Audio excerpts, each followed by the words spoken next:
আজকে আলোচনা করবার চেষ্টা করব বর্তমান সময় ফেসবুক বুস্টিং বা ডিজিটাল মার্কেটিং এর ইস্যুটা নিয়ে। দেখুন, আপনার ক্রাইসিস মোমেন্টের একটি সামান্য ভুল পদক্ষেপ আপনার বিজনেসের সারা জীবনের কান্না হতে পারে। এখন সময়ে ফেসবুক চালানো যাচ্ছে না, ইউটিউব চালানো যাচ্ছে না, নানান ধরনের সমস্যা হচ্ছে এবং সেই সাথে হচ্ছে ইন্টারনেট বন্ধ থাকছে, অনেকেই ব্রাউজ করতে পারছেন না। আপনার বিজ্ঞাপন যারা দেখবেন তাদের অনেকের কাছে ইন্টারনেট এখনো পৌঁছেনি, ফেসবুক এখনো অ্যাভেলেবেল হয়নি। এই যে নানান ধরনের সমস্যা, তারপরও অনেকে চেষ্টা করছেন, যেহেতু একটা বিজনেসের কিছুটা দিন লস হয়ে গেছে, অনলাইন বিজনেস যারা করেন তাদের মোটামুটি অনেক ভালোই লস হয়েছে, সেই ক্ষেত্রে এটাকে কিভাবে রিকভার করা যায়, তাড়াতাড়ি অ্যাড রান করার চেষ্টা করছেন, দ্রুত অ্যাড রান করার চেষ্টা করছেন, অতিরিক্ত ডলার খরচ করছেন, কিন্তু পর্যাপ্ত লিড পাচ্ছেন না, এটা একটা সমস্যা। এবং আরেকটা সমস্যা যেটা আপনাকে পোহাতে হতে পারে, সম্ভাবনা সেক্ষেত্রে অনেকটা রয়ে যায়, কারণ এটা আমার বাস্তবিক অভিজ্ঞতা থেকে বলছি। সেটা হচ্ছে, এখন যারা অ্যাডগুলো রান করছেন তারা কিন্তু অবশ্যই ভার্চুয়াল প্রাইভেট নেটওয়ার্ক সিস্টেমটা, যেটা ভিপিএন নামে আমরা চিনে থাকি, এইগুলো কিন্তু আমরা ইউজ করে কাজগুলো করার চেষ্টা করছি বা এই অ্যাপগুলো ব্যবহার করার চেষ্টা করছি। এবং যারা আমরা হচ্ছে এগুলো বিজ্ঞাপন দিচ্ছি, যারা অ্যাড রান করছি, তাদেরও কিন্তু একই পদ্ধতিতে অ্যাড রান করতে হচ্ছে, এই ভার্চুয়াল প্রাইভেট নেটওয়ার্ক সিস্টেম ব্যবহার করতে হচ্ছে। এটি ব্যবহার করলে আপনার যেটি হয় সেটি হচ্ছে আপনার আইপি চেঞ্জ হয়ে যায়, আপনি অন্য দেশের আইপি ব্যবহার করতে পারেন। যখন আপনি একটা পেজে বা একটা অ্যাড আইডির মাধ্যমে অন্য দেশের আইপি ব্যবহার করে অ্যাড রান করবেন, সেই ক্ষেত্রে আপনার অ্যাডটি চলতে থাকবে।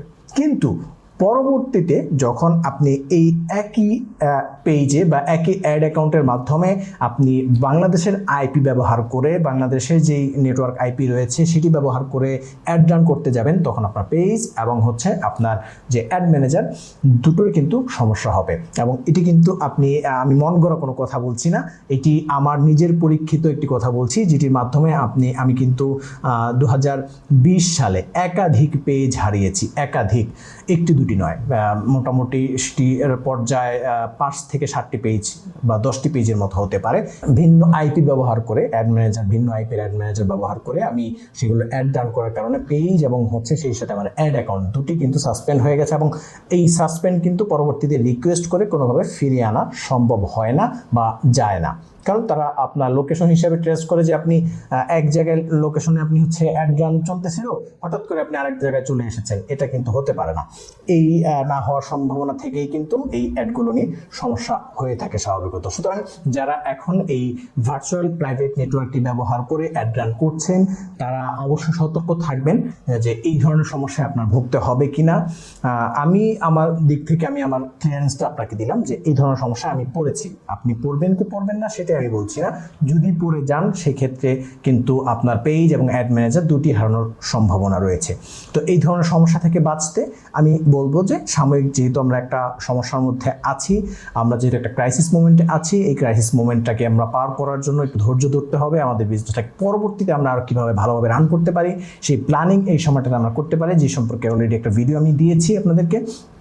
তো এই বিষয়গুলো নিয়ে আলোচনা করে, এই বিষয়গুলো নিয়ে পরিকল্পনা করে আমরা এগোতে পারি। কিন্তু এই সময়টাতে আমরা ভার্চুয়াল যে প্রাইভেট নেটওয়ার্কটা, এটা ব্যবহার করে অ্যাড রান না করার পরামর্শ সবার প্রতি আমার থাকবে। এই ক্ষেত্রে, বিজনেসের ক্ষেত্রে এই জিনিসটা মাথায় রাখতে পারেন আশা করি ইনশাল্লাহ। পরবর্তীতে এইসব বিষয়গুলো নিয়ে আরও ইনশাল্লাহ কথা বলার চেষ্টা করব। ততক্ষণ ভালো থাকুন, সুস্থ থাকুন। আসসালামু আলাইকুম।